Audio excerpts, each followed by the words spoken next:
Emotional introverts. What do I mean by that? So, I'll start off with my own experience. I would consider myself an emotional introvert. I know we've all took these tests in school, or maybe most of us have these personality tests like the INTFJ stuff, Basically, what I mean is people that think before they talk. So I know that's a shallow explanation, but typically these people are very connected with their thoughts in an emotional level. So this tends to lend way to the creative types. So artists, musicians, oftentimes they are misunderstood because the medium of expression is a little bit different than what people are used to. I think this lends way to various strengths and weaknesses. And the people that are emotional introverts,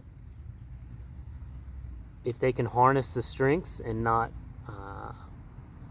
fall back on their weaknesses or succumb to some of the common pitfalls that happen with emotional introverts, then they are typically the ones that cause a big difference, whether that be in, you name it, art, government, pretty much any endeavor you can imagine. They are typically the ones that come up with creative solutions on how to best navigate situations that other people might have a difficult time with.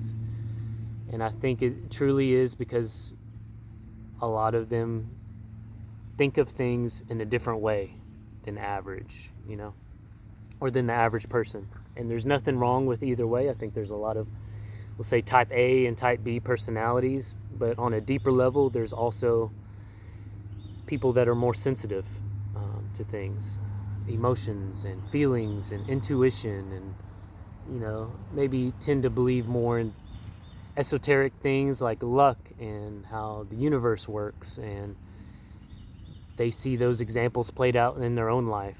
Like, man, how that's a crazy coincidence. How would that ever happen?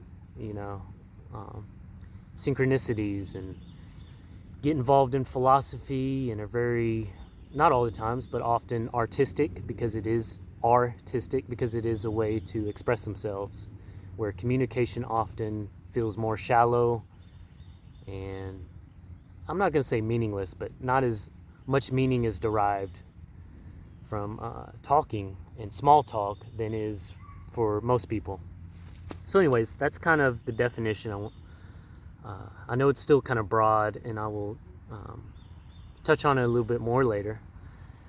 So you might be looking at me like, hey, you're making a video. What do you mean you're an emotional introvert? Well, I mean that I'll get more into that, but basically what I mean is, you can know yourself well and then still go out of your comfort zone. And I think that's where I've seen the most growth in my life as far as emotionally and socially. And if there's something I want to do creatively, for me personally, there's often a social judgment block. It's one of the reasons why I've procrastinated and put off making videos for so long, is because I'm so worried about it being the perfect video. And are people going to understand what I'm saying the way I want them to? I hope it's not getting misinterpreted, or, you name it. There's a million reasons, and you can be paralyzed by overanalyzing the details, which kind of ties in with my other videos that I made on that topic as far as pursuing your goals. So yeah, I know it is maybe contradictory, but I also believe that some of the most creative and innovative work comes with contradiction or contrast between the norm, whether that be the person that's producing the creative work, or take art, combining things that are supposedly not in agreement, but they combine in a beautiful way to create a new experience or a new way of expressing yourself. One thing that comes to mind would be Run DMC's collaboration with Aerosmith. Let's fuse rap and rock, and it brought together two genres that were seemingly opposite, but it took one. Rick Rubin saw the relationship, like, hey, we got some similarities, let's combine it artistically and produce something new, and it became a hit with both genres and brought many people together. I think it takes those kind of creative thoughts and intuitions to ultimately just make the world a better place. And if you feel comfortable expressing yourself through a certain medium, go all out. There's always going to be challenges for everybody, depending on your personality types, depending on how you identify.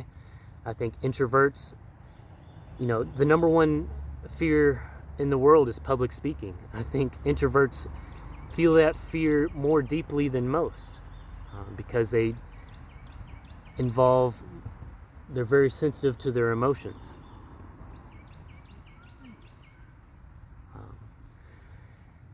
So one of the strengths, I believe, and I touched on earlier, was creativity.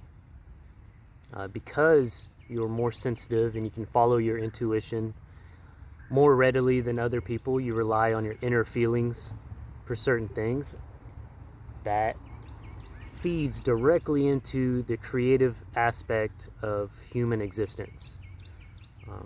I think overly analytical people have a little bit harder time tapping into things that are maybe not mainstream, or following intuition or feeling intuition. I believe it's kind of like an antenna.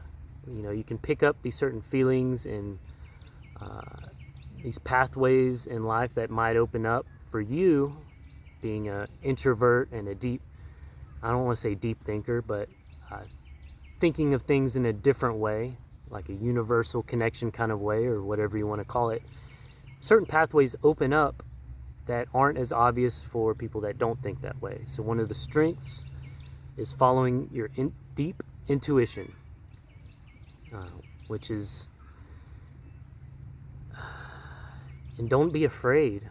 I'm going to go ahead and jump into a weakness, is don't be afraid of following that deep intuition. Don't be afraid of going outside of the mainstream message that says you need to fit into this square, box. Like, hey man, I'm a triangle. I don't fit in there exactly. Let me try these other options. Like, this doesn't feel quite right, or this feels too stiff.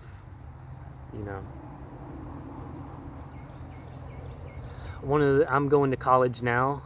I'm 31 and restarting some certain areas of my life, and I found that if I approach essays and research papers in a more creative way and not an analytical way, I might put a word that isn't even a word, but I feel like it makes sense in a certain context, and I know the person reading it would know what I meant based on the context, but I can't think of a better word.